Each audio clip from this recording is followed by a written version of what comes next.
अस्सलाम वालेकुम नाज़रीन, मैं हूं शाहिद मितला और आप मेरा नया वीलॉग देख रहे हैं। आप सोच रहे होंगे कि मैं 2-3 हफ्ते कहाँ गायब रहा हूं। मैंने एक बहुत बड़ी शख्सियत का इंटरव्यू किया, उनके साथ इंटरेक्शन किया जो बहुत लेंथी था, खासा तवील था, जिसमें पिछले 5-6 साल के बहुत ही अहम इंसिडेंट्स को डिस्कस किया गया। ये कोट अनकोट और ऑन रेकॉर्ड इंटरव्यू था और मैं समझता हूँ कि अगर वो इंटरव्यू, वो इंटरेक्शन मंजर आम पर आ जाता है तो पाकिस्तानी मीडिया में एक तूफ़ान बर्पा हो जाएगा और वो बहुत सारी बातें, बहुत सारे इंकशाफात मंजर आम पर आएंगे जो इससे पहले नहीं आए हैं, पाकिस्तानी मीडिया में नहीं आए हैं, अवाम के सामने नहीं आए हैं। तो उसकी कंपाइलेशन में मैं दिन रात लगा हुआ था। 10-12 दिन मुसलसल मैं उस पर काम कर रहा था, जिसकी बिना पर मैं वीलॉग नहीं कर सका और 2-3 दिन फिर ऊपर इसलिए भी हो गए कि मैंने सुस्ती का मुजाहरा किया, जिसके लिए मैं माजरत खा हूँ। मैं चाहता हूँ और आप भी दुआ करें कि अभी मुझे उस इंटरव्यू और इंटरेक्शन को मंजर आम पर लाने में, पब्लिश करने में और ऑन रिकॉर्ड लाने में कुछ मुश्किलात का, कुछ दुश्वारियों का सामना है, कुछ इनफैक्ट रुकावटों का सामना है। तो आप भी दुआ करें और मैं भी दुआ कर रहा हूँ कि वो मंजर आम पर जल्द से जल्द आ जाए और उसमें अवाम के लिए बड़े भरपूर और एक्सक्लूसिव किस्म के मामला डिस्कस हुए हैं और बहुत सारी बातों से पर्दा उठेगा। तो आप से भी गुजारिश है कि उसके लिए दुआ करें कि वो तमाम चीज़ें मंजर आम पर आ जाएं, चूँकि मैं समझता हूँ कि इन्फॉर्मेशन पाकिस्तानी अवाम का हक है, उसको हर तरह की इन्फॉर्मेशन ज़रूर पहुँचनी चाहिए। दूसरा, आज जो वीलॉग मैं आपके सामने लेकर आया हूँ ये इमरान खान साहब के लिए एक तरह से मैसेज है, जिसके बारे में हम मुसलसल कुछ महीनों से बात कर रहे थे कि इमरान खान साहब की मुश्किलात में दिन हर गुजरते दिन के साथ इजाफा होता चला जाएगा। मैंने ये बात भी कही थी कि इमरान खान साहब की इतनी नाअहलियाँ होंगी कि वो नाअहल होकर थक जाएंगे, लेकिन उनकी नाअहलियाँ ख़त्म नहीं होंगी। तो मामला तो उसी तरफ जा रहे हैं। अब जी, नैब ने बुशरा बीबी, इमरान खान साहब को भी तलब कर लिया और ये तोशा खाना केस में उन दोनों को तलब किया गया है और ये भी पॉसिबिलिटी है और ये पॉसिबिलिटी हमेशा रहती है। पहले नैब में हमने देखा था कि इस तरह के मामला होते रहे हैं। तो पेशी के लिए अगर बुशरा बीबी और इमरान खान आते हैं तो उनको गिरफ्तार कर लिया जाए। तोशा खाना में नैब रावलपिंडी ने 9 मार्च को उनको तलब किया है और 7 तहाइफ के बारे में पूछा गया इमरान खान साहब से, जो उन्होंने मुख्तलिफ ममालिक से लिए गए हैं। एक कतर के चीफ ऑफ आर्मी स्टाफ की जानिब से आईफोन दिया गया था, उसके बारे में पूछा गया।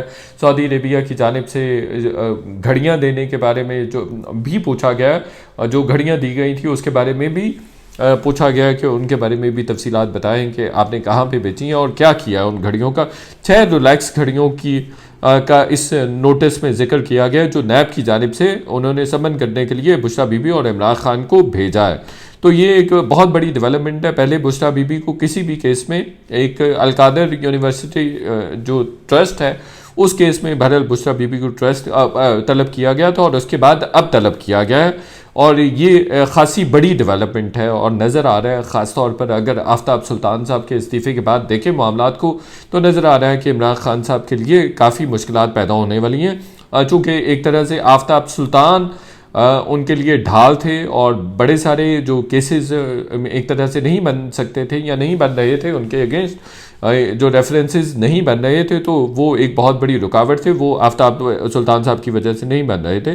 बहरहाल इस केस में जो तोशा खाना केस है इसमें बड़ी जेन्युइन सी चीज़ें हैं। 6 रोलेक्स खड़ियाँ हैं, उसके बारे में पूछा गया है। कपड़ों की तफसीलात भी पूछी गई हैं, कुछ जो सऊदी अरेबिया से कपड़े मिले थे, फिर ग्राफ का कलम है वो मिला था, उसके बारे में भी इस्तफसार किया गया है कि उसके बारे में बताएं कि आपने कहाँ बेचा है, क्या किया है।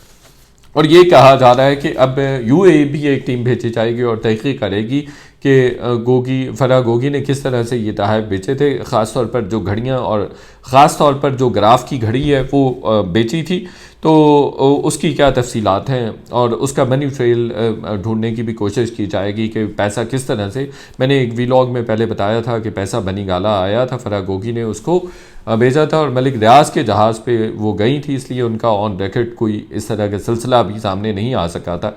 मलिक रियाज के जहाज़ पे गई, उन्होंने दुबई में घड़ी बेची और फिर वो पैसा बनी गाला में आया था। अब ये कहा जा रहा है कि जी नैब की टीम एक यूएई भी जाएगी और फिर जो मुख्तलिफ़ किरदार हैं इस रेफरेंस पे उनको भी ट्रायल किया जाएगा, उनको भी तलब किया जाएगा। इसमें शाह महमूद कुरैशी और परवेज़ खटक को भी तलब किया गया, दोनों को 7 मार्च को तलब किया गया, फवाद चौधरी को 8 मार्च को तलब किया गया। इनसे भी तोशा खाना के बारे में पूछा जाएगा और जुल्फ़ी बुखारी को भी कमिंग डेज में तलब किया जाएगा। और ये कहा जा रहा है और बताया जा रहा है, नैब के कुछ सोर्सेज हमें बता रहे हैं कि डेफिनेटली जुल्फ़ी बुखारी के ख़िलाफ़ भी कार्रवाई होगी।